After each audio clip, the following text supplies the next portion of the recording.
Well, we're going to try real hard not to curse, but let me tell you, as a Italian from Philly, who's now in Florida, who's been through hell and back, it's very difficult to not curse, especially about a topic I find to be so emotional.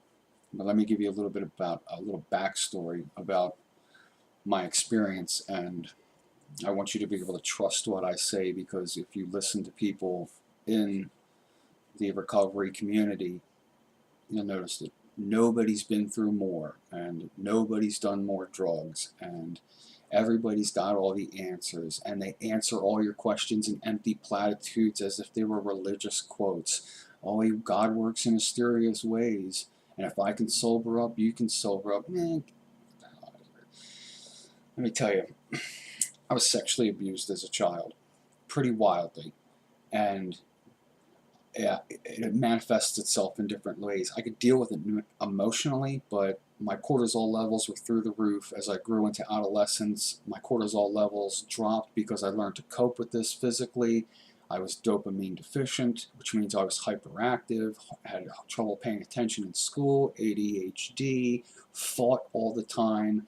So my family was threw me in martial arts. I was in mixed martial arts, had 2 black belt degrees, short track competitive speed skater. I was taking college programs before I was even in high school.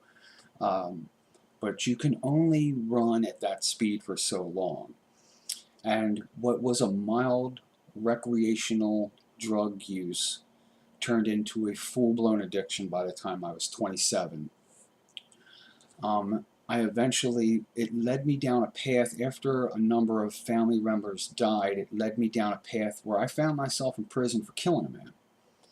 And when I got out of prison, I didn't have the tools to keep myself sober, and I shot up for the first time.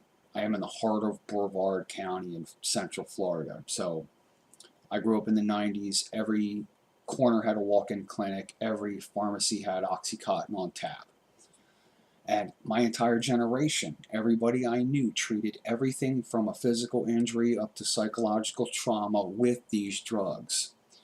Regulations come in, they swipe away all the availability of it. Now you have an entire generation of people that are dopamine deficient, either physical or mental, and now you've made it unobtainable. Or you've made it obtainable, but you just increased the price about 3,000%, which is, come on. And then fentanyl hits the market. And what used to be a $300 to $600 a day drug habit turns into a $60 a day drug habit, and you could kill yourself either on $600 or you can kill yourself on $20. And you'll kill yourself on $20 every time. It's stronger, it's easier to get. I mean, it's as easy in my town to get fentanyl as it is to walk to the corner store and buy beer. So I'm making this because I'm trying to practice not to curse, because it's tough. Remedies. Every person that's prescribed an opioid also gets prescribed a neuropathic nerve blocker, such as gabapentin, Neurontin, Lyrica.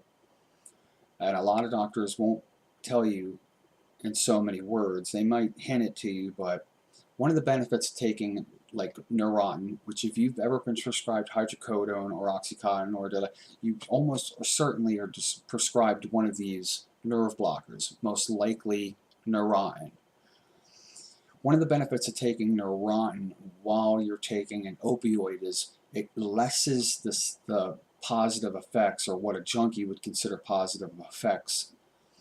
So it doesn't like hit you, opioids don't hit you as hard. So that does 2 things. One, it makes it easier to withdraw off the opioid, but it also makes it more difficult for the opioid to get a foothold into you.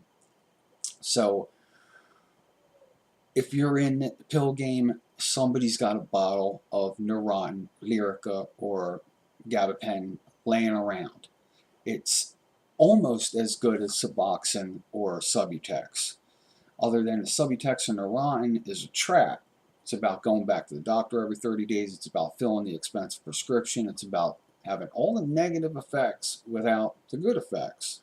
Not only that, but it kind of drops you in the middle of nowhere. You chase that dragon for 30 years, and then you take a Suboxone, you don't know what to do with yourself. You need to be in an aggressive program to deal with the fact that you're used to go, go, go, go. Like me, martial arts and speed skating and fighting all the time and stealing from my family and lying and chasing down drugs and working a full-time job. Like, and then you take a Suboxone and you're just sitting there just twiddling your thumbs, don't know what to do with yourself, you know? So there's this big void in your life that you have to deal with that eventually will get easier, but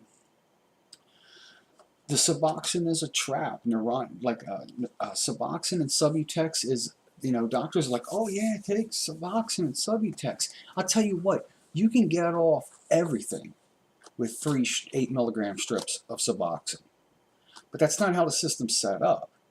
Unless you got a private doctor and you're going to see him every 2 or 3 days, a doctor is not going to prescribe you medication like that. It's going to be every 30 days, and he's going to step you down over a 6 or a 9-month period. And yeah, if you're going to do it through blood work, that would seem like the right thing to do, but it just doesn't. It's an $800 to fill that script, $300 to see the pain management doctor. You're going to have to take drug tests, and then you're going to go in there and take Suboxone, and this guy every month is going to start lecturing you about, did you take anything? Have you had any, like if I'm going to go in there and answer a bunch of questions to a doctor, I'm going to get some drugs, So I've been through rock bottom so many times, and after going to prison, every time I thought I was at rock bottom, every time I was at rock bottom, I thought I was at rock bottom. So you always think you're at rock bottom. So unless you have, only the clothes on your back, you have no food, you have nowhere to lay your head at night, you have no family you can call, you have a government-provided cell phone, you're getting your food from the food bank, and every day you're up, every minute of the day you're up, you're thinking about killing yourself. Then you're going to start to get the idea of what rock bottom is. And you get into these cycles of stealing, so you can go and you're getting 50 cents on the dollar for crap you're stealing. It's a crappy way to live, man. My goal here is just to upload a couple videos for people to watch, to know that I've been clean for a year, sexually abused, prison for killing a man. I've lost everything, and now I sit here a year clean, and I'd say I haven't been chemically addicted to anything for about 3 years, and I haven't used for over a year or approaching a year. And I have zero faith I'm going to stay sober. All I know is that I've been here before, but I've been here now longer than I normally have. And I know that life is no longer like that running, like I always had something to do tomorrow, or I was always feeding this insatiable appetite to make more money or to get more drugs or to go, go, go, this compulsive nature of it's got to be now attitude towards everything. And now I've learned to get some of that patience I earned in jail to work for me here in real life. Patience is being an adult. What makes you an adult and makes you wise is patience. And I hope that this helps even one person. I hope it helps a million people, but I really hope this just helps one person as they're sitting there. And I wish everybody luck. If you want to get off drugs, do it without narcotics. You want a little bit of gabapentin or Neurontin. Stay away from that Imodium. Stay away, Imodium and Xanax. Imodium's a strong, believe it or not, you take 40 or 80 milligrams of Imodium, it's a strong opioid. But it's got a 72-hour half-life. 72-hour half-life is coming off that stuff's going to be miserable. It's as bad as Suboxone. It's as bad as methadone. And not to mention the constipation. You're used to constipation if you're a junkie, but it's going to be exceptionally bad doing Imodium. And anything with a 72-hour half-life will make your life miserable.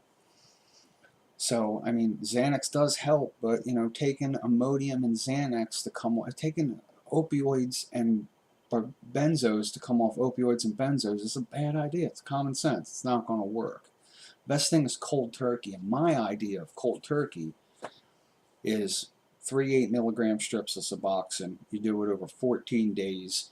You cut them in half. Cut that half, and then you cut that half in half, and then you cut that half in half, and then by the end of 2 weeks, you're taking 1/32 of a pill, and then you just stop. And then you take Neurontin for a little while as prescribed, and you get rest, and you work out, and you eat fruit, and you try your best. And if you work out during the day, as hard as it is, you will sleep better at night.